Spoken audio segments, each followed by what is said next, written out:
അടിപൊളി ഉള്ളിവട റെഡി. 4 ഉള്ളി ഇങ്ങനെ നീളത്തിൽ ഇതുപോലെ അരിയണം. കനം കുറഞ്ഞ് ഇതുപോലെ അരിയുക. 1 ഇഞ്ച് കഷ്ണം കൊത്തി അരിഞ്ഞത്, 4 പച്ചമുളക്, കുറച്ച് വേപ്പില നമ്മൾ ഇതുപോലെ ഇടുക. കനം കുറച്ച് കട്ടി കുറച്ച് ഇടണം. കുറച്ച് പെരിഞ്ചീരകം, ആവശ്യത്തിന് ഉപ്പ്, എരിവില്ലാത്ത മുളക് കുറച്ച്,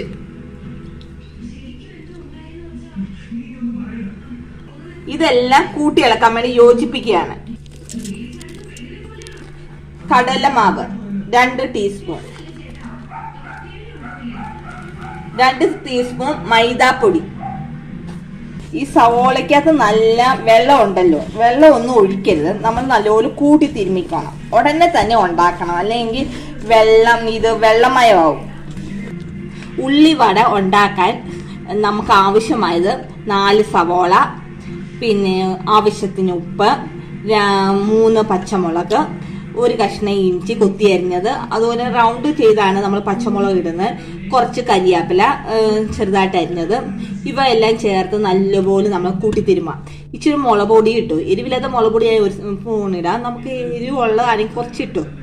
അത് നല്ലപോലെ കൂട്ടിത്തിരുമുക. അതിനോട് ഇച്ചിരി നമ്മൾ കുറച്ച് ഇതിടുന്നത് നല്ലതായിരിക്കും, പെരിഞ്ചീരകം, ഒരു ടേസ്റ്റ് ഉണ്ട്. അതുകൂടി ഇട്ട് തിരുമ്മി വെച്ച് ഉടൻ തന്നെ ഉണ്ടാക്കണം, അല്ലെങ്കിൽ വെള്ളമയാവും. ഈ ഉള്ളി വെള്ളം ഒന്നും ഒഴിക്കാതെ ഇതിനകത്ത് തന്നെ ഉണ്ട്, വെള്ളം ഉണ്ടല്ലോ, ഉള്ളി സവോളയ്ക്കകത്ത് തന്നെ വെള്ളമുണ്ട്. കൂട്ടി തിരുമ്മി വെച്ചതാണ്. ഞങ്ങളിപ്പം എണ്ണ ഒഴിക്കാണ്. എണ്ണ തിളച്ചിട്ട് വേണം ഇടാൻ.